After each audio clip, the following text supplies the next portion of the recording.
नमस्ते, कसे आहात सर्व? मस्त रहा, स्वस्थ रहा, घरच्यांसाठी छान छान पदार्थ बनवत रहा। मी भक्ती शिंदे सर्वांचं मनापासून स्वागत करते। आज मी तुमच्यासाठी भेंडीच्या भाजीची रेसिपी घेऊन आलेली आहे।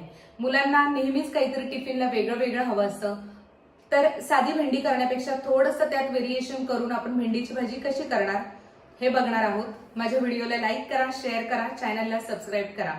सगळ्यात महत्त्वाचं बेल आयकॉन दाबायला विसरू नका, जेणेकरून माझ्या रेसिपी तुमच्यापर्यंत लवकरात लवकर पोहोचतील। चला तर वळूयात साहित्याकडे। सगळ्यात पहिले आपण इथे पाव किलो भेंडी ही स्वच्छ धुवून आणि पुसल्यानंतरून अशी कापून घेतलेली आहे।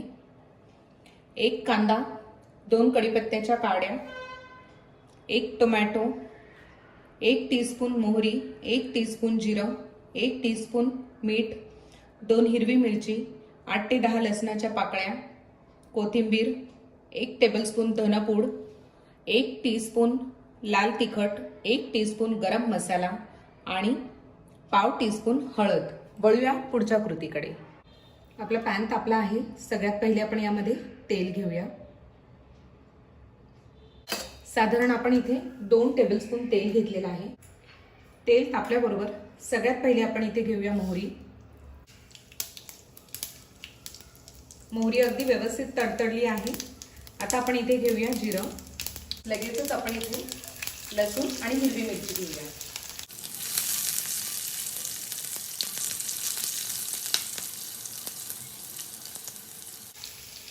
कढीपत्ता, कांदा,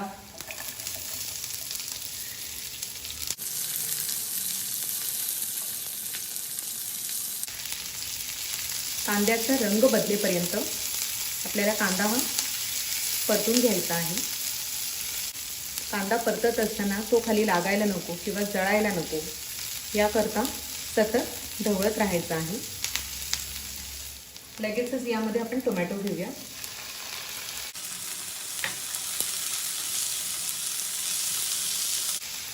टोमॅटो घेतल्यानंतर आपल्याला साधारण 1 ते 1.5 मिनिटं याला परतून घ्यायचं आहे। साधारण 1.5 मिनिट झालेला आहे। आता आपण यामध्ये भेंडी घालूया।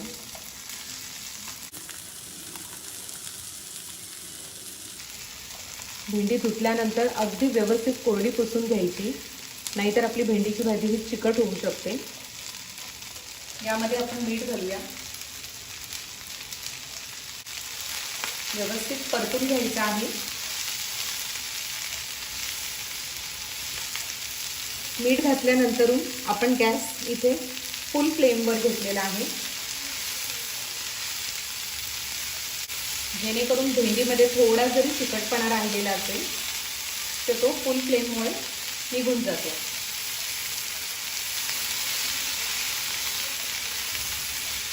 इथे आपण कढई न वापरता पॅन याकरता वापरला आहे, जेणेकरून पॅनमध्ये आपली भेंडीची भाजी ही सर्व बाजूनी पसरून राहते, त्यामुळे आपली भेंडी चिकट होणार नाही।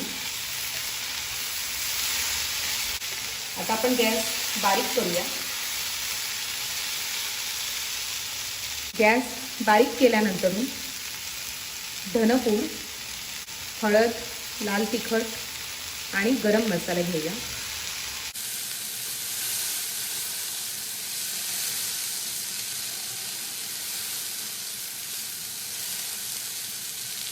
आता ही भेंडी आपण साधारण 2 मिनिटांसाठी वाफू देऊया। आपण आता झाकण काढून बघूया। तुम्ही बघू शकता आपली भेंडी अगदी व्यवस्थित तयार झाली आहे। तुम्ही या पद्धतीने घरी नक्की बनवून बघा। मुलांना टिफिनला देण्यासाठी अतिशय पटकन आणि चविष्ट होणारी अशी भाजी आहे, त्यामुळे मुलं सुद्धा खूप आवडीने हा पदार्थ खातात। आपल्याला ही भेंडी खूप जास्त ओव्हरकुक करायची नाहीये। यामध्ये आता आपण कोथिंबीर घालूया आणि लगेचच एका सर्विंग बाउलमध्ये घेऊया। भेंडी अगदी छान तयार झालेली आहे।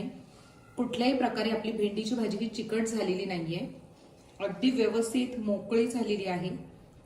तुम्ही हा पदार्थ घरी नक्की बनवून बघा। तुमच्या घरच्यांना माझी रेसिपी कशी वाटते मला कमेंट बॉक्समध्ये कळवा। माझ्या व्हिडिओला लाईक करा, शेअर करा, चॅनलला सबस्क्राईब करा। माझ्याकडून तुम्हाला आणखी कुठल्या रेसिपीची अपेक्षा आहे मला तेही कळवा। चला तर लवकरच भेटूया एक नवीन पदार्थ घेऊन. धन्यवाद.